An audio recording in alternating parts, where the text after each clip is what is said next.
video here, we're going to cover the Magnum controller, the Comfort Pro carrier display unit, the rooftop air control, the rest of the controls back here when they're driving, the temperature controls, and we're also going to cover the controller for the Espar and then the rooftop air, Maxx air. On the Magnum inverter, when the truck's driving down the road, you're gonna hit the inverter on, and then it's gonna light up green here for the INV. That's gonna give you power to all the outlets. The microwave is gonna work, the TV is gonna work, and everything else. This is gonna show on here the display what the volts are reading. And then when you're parked and the APU's not on, this light you're gonna have on too, so your Maxx air fan will work. When you turn the APU on, it should automatically be set up in there to where it shuts the inverter off, and then so this light will be off, so then all the power is strictly coming from the APU at that point. If you leave the inverter light on with the APU on, basically all you're doing is drawing all your energy from the batteries, and the APU is then working to recharge the batteries instead of the APU working like it's intended to. This is a generator. It'll produce enough power to run the rooftop AC, the convection oven, and everything else inside here. The only other change to this is when you plug in the shore power plug, it'll automatically switch to shore power because it's recognizing that power source coming in, and it'll say on there shore power, and then it'll say float charging. So yeah, that pretty much covers it. You really don't have to do anything with this as far as changing any of the buttons or going into any of the stuff on there. They should be already set up the way they're supposed to be.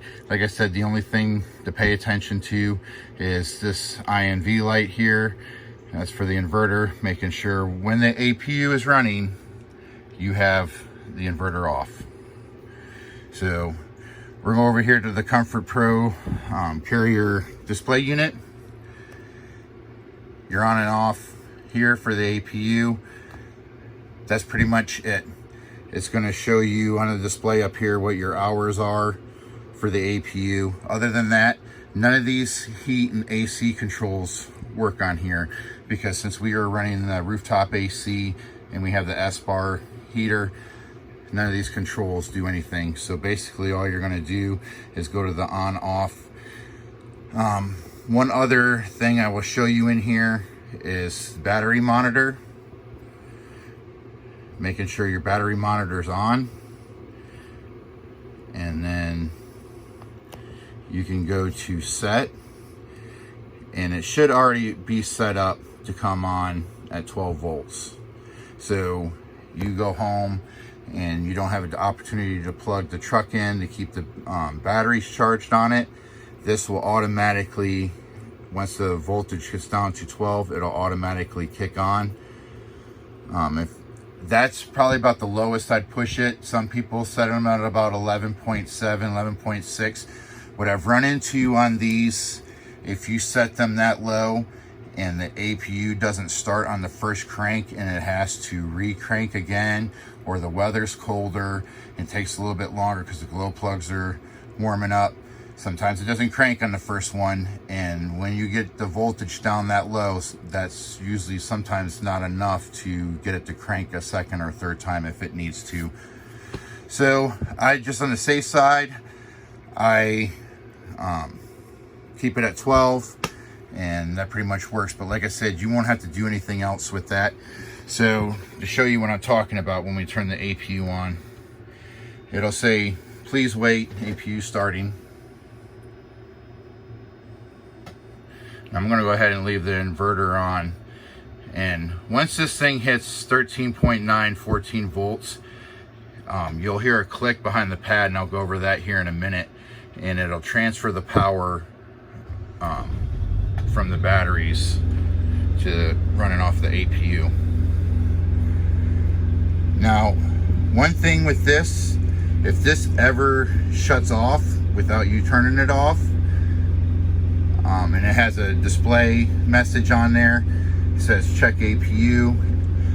When I went over the APU and I showed you that display screen on the back, it'll usually show you what the error is, and then it'll turn this off here. AC automatically kicked on. So it'll light up telling you what's wrong with it. Most of the time it's just low on oil, so just check that. See how it should have already shut the inverter off and started pulling power from that, and it's not. So what I do is I go ahead and hit that inverter button, it turns the light off. Now all your power is now coming from the APU and not the inverter.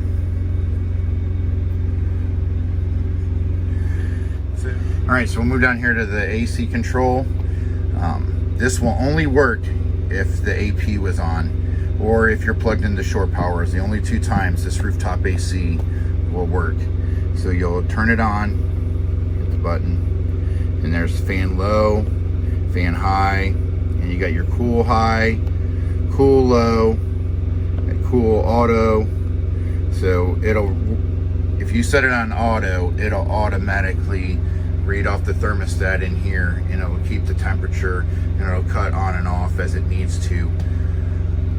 One thing I will say with the rooftop AC, if you ever start noticing water drip out the vents, usually what's happened is it's kind of froze over just because of the humidity. So if you put it in cool high, let that run for 10-15 minutes, then you can put it back onto AC high or low, and you won't have any problems with that.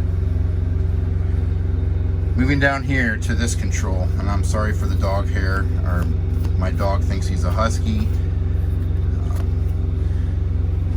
So these are the controls for when your driver, co-driver is driving down the road.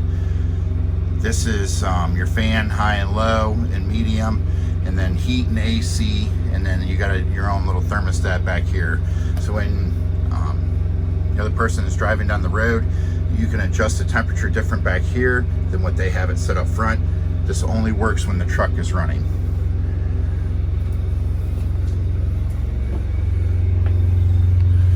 All right, here's your Espar heater. This is pretty simple, straightforward. You turn the power on, and it'll say heater enabled, and then it'll have the set temperature. You can push the warmer, the red arrow for warmer or cooler. So normally what I set this at, until you figure out what's comfortable for you and what you like it set at, I usually set it at about 68, because this thing will roast you out of this truck. So depending on whether you like it warm or cool, you'll have to play with it a couple times. With this will only run for 8 hours, and then it'll shut itself off. So what you'll have to do is, like right before you go to bed, if you've been sitting and you had it on for a couple hours during the day, right before you go to bed, shut it off and then turn it back on. So you're gonna hit it until the green light goes out, and then turn it back on, and then you'll have 8 hours while you're sleeping. Like I said, this thing will roast you out of this truck. Occasionally you'll get the message on there for maintenance required. If you get that message come up, it will still work. You might have to turn it on a couple times, but when that message comes up, let me know. I will get you in someplace, and then get them to do the maintenance on the Espar.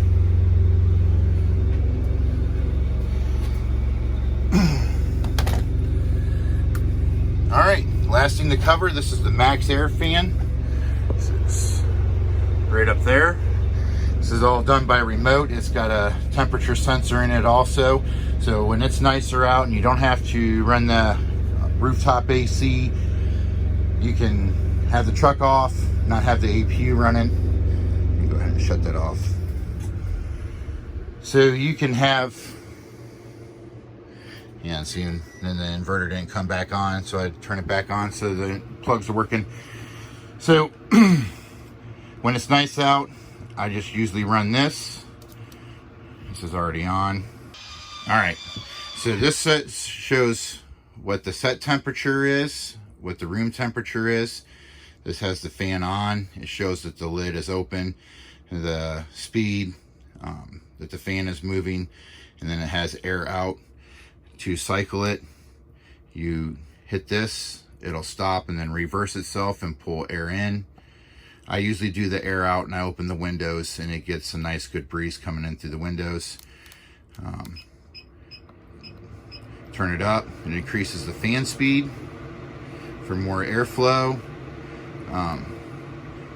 Auto, this right here, it'll run so it gets to the temperature you want it to run at, and then it'll shut off and turn back on as it needs to.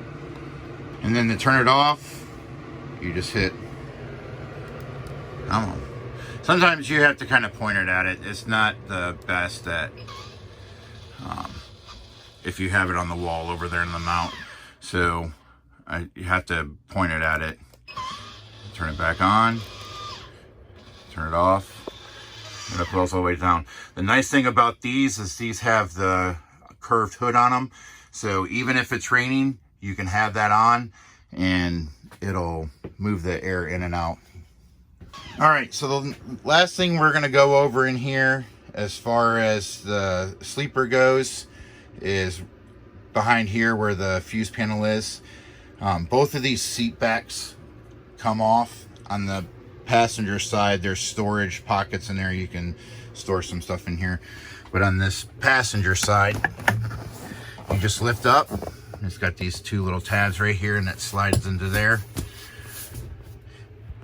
There's your transfer switches. So when the APU kicks on or you're plugged into shore power, that's where you'll hear a little click from back here in the back, and it recognizes there's power coming in here. This is where you won't have to do anything with these. These are all by themselves. Here's your breaker panel. This one is the one for the inverter, 2 mains, and the rooftop AC. If you have a water heater in your truck, you're going to wind up having an extra breaker for the water heater, and then an extra one if you have the cooktop range. Not all the trucks have them, but you'll have 2 extra breakers in there. Everything else, so your refrigerator, the vent Maxx air fan, the AC, the water pump, ceiling lights, puck lights, the sink light, all the lights, all the fuses for everything else in here is all right here. The nice thing about this, if you have a fuse bad, this will light up red, a little dot next to each one, and let you know which one is bad and not working. You just pull it out, put another fuse in there, and then the screen will go blank. So basically everything you need to know. If something quits working in here, 9 times out of 10, it's one of the fuses in there. You just pull it out, put another fuse in. I have had the occasion where I've gotten a fuse, brand new fuse, put it in, and it still not work. I try a second fuse because I've had a brand new fuse I put in there and it not be any good. So try 1 or 2 fuses. If it doesn't work after that, then there's another problem somewhere else. Give me a call. We'll get you in someplace and get it repaired. All right, so we'll go over the rooftop AC real quick. Like I said, with the rooftop AC, if you ever start getting water coming down from here, it's because it's froze over, the coils have froze over, so it's dripping off of that. Like I said, put it in high cool. It'll still be cool in here because it's going to be blowing air across some coils, so they'll still have cold air out. After about 10-15 minutes, you can go ahead and turn it back on high.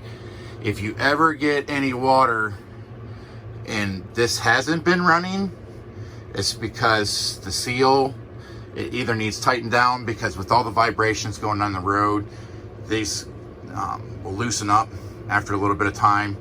So to access the filters to clean this, you just pull these out. They just have tabs in them, and they just pop out like that.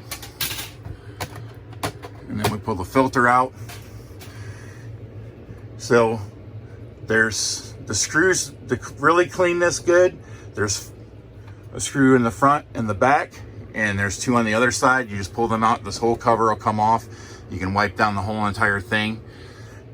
But there's a screw here and there, and all four corners. That's to tighten it down to the roof. So what I would say to do first is to tighten these down. If you're still getting water in there, let me know, and then we'll get you in someplace and have them put a new seal on the AC. It's not something you have to constantly worry about, but it does happen to where it does that. So just like I said, just let me know. Other than that, that pretty much covers everything in the sleeper besides the convection. My wife would be the one that'd be better off going over that with you. She uses it more than me, honestly. There is in the book with all the manuals, there it goes over all the functions and how this works. This works as like you would an oven at your home or a microwave. It does both. Works really well. Other than that, you got your refrigerator and freezer here. I usually keep the temp right at about just past 3 a little bit. I haven't had an issue with it not being cold enough or being too cold. If you crank it up too high, you will have stuff in your refrigerator that starts to freeze. It works that good. These are 12 volt, so even when the APU's not running or the truck's not on, this still has power. It's drawing from there. Two things with these is if it quits working, it's either the fuse in the panel where I showed you, or there's a fuse in the top here of the refrigerator that needs replaced. It's an inline fuse. You can get to it if you wanted to do it yourself, or I'll get you into Bolt, the sleeper manufacturer, and then they can put a new fuse in here. I will say, when this shuts off, it's not like your home refrigerator or freezer. As soon as it doesn't have power to it and it's not cooling, if you don't open the doors, it's still going to get warm inside there. It's not like a home refrigerator or freezer. So the minute that you know that that's not working and you don't want your food to go bad, I would recommend having a cooler with you, or stopping and getting a cooler and putting whatever you need to in there. Because like I said, once these quit working, the light goes out, and it's not because of the fuse. These get warm way too quick. So we'll go over the outlet here. If you ever run into a situation where your outlets quit working, you have the inverter on and the inverter light's on, or the APU's running and everything should be powered up, and for some reason you don't have power at the outlets, there is a GFI outlet right here. So just make sure that the reset is pressed in on this. There is also another GFI outside that I showed you in one of the other videos, right next to where you plug in for the shore power. Make sure that it is set in on that, because if either one, this one or the one outside, trip, you won't have any of the outlets inside the truck.